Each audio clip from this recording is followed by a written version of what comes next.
This is the before we give her the makeover of our first Louis Vuitton bag. Ayan. Ito yung before. Diba? Talagang nag-ano na siya. Naging dark brown na siya. I wanted a little bit lighter siya. Parang bagong-bago ulit. So, yeah, this is the before. Again, this is the Angelus leather paint in Pochette. Yeah, Pochette leather. Ito siya. So, yun siya. And then, yes, kuha lang tayong konti. Ito, marami na rin itong nagagawa yung ganito kaliit. So, we have this palette. And, ayan. Saan ko ba siya nilagay dito? Ayan. And then, i-paint na natin siya ito. Ano bang mas anong paint? Ito? Or ito?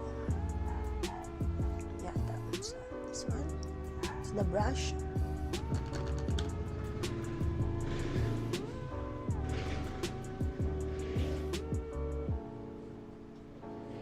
Para ulit maging bago ulit ang ating Louis Vuitton purse. It's been with me for the longest time, you know?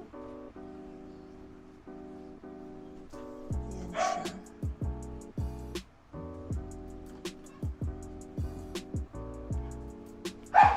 Limutan ko mag-gloves.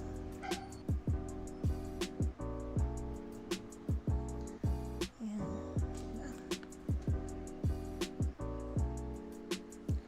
I think I have a gloves here. I don't know. Saan gloves ko? Bilis lang siya.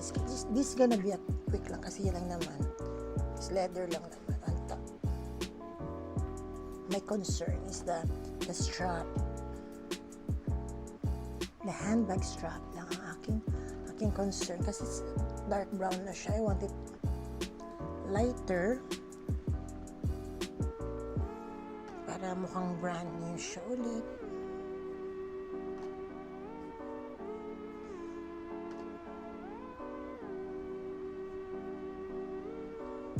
Brown siya yan.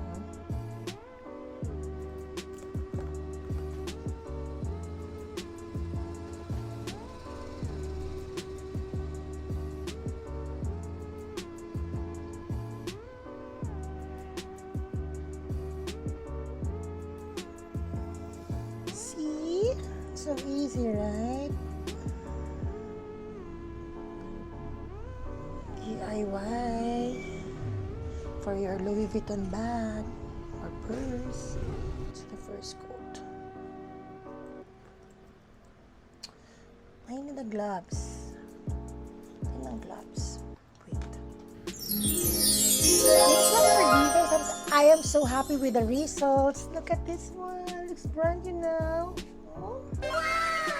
So we're just gonna put the last one, the acrylic glossy paint. Saan na ba yun? Para lang to protect as well the leather sa humidity, you know, ganon. So weather, saan ba yun? This one. So we're gonna, ayan siya. Okay. So para glossy siya. Para glossy din siya. So, yeah. Okay. Glossy siya. Like this. And then we're done.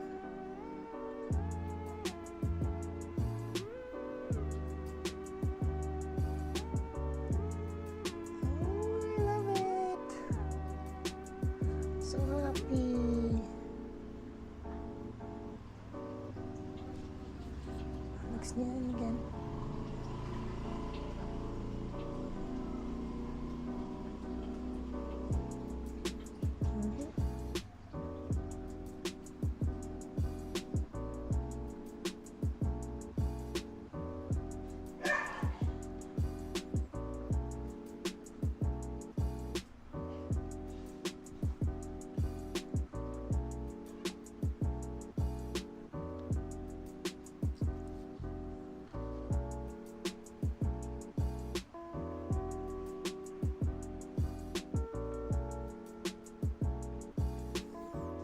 That's all, folks. See, so simple and easy. So you have a, looks like I have a brand new purse, the Louis Vuitton purse. May makeover na siya. Look at this. See how beautiful it is. Parang brand new. Love it. A few moments later. And after, look at this. See? Looks like brand new to me. My Louis Vuitton purse. I put a leather conditioner for protection as well. Ayan. Leather protector.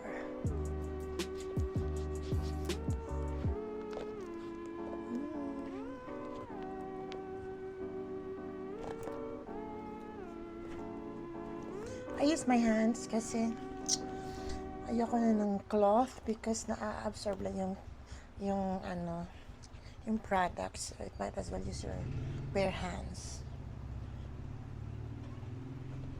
See? It smells really good. Like hair conditioner. Yes, mga for divas, thank you very much for watching all my videos. Don't forget to like, share, and subscribe. This is Francine Ferios now signing off. Bye guys, thank you very much, and I'll see you in my next one. Bye!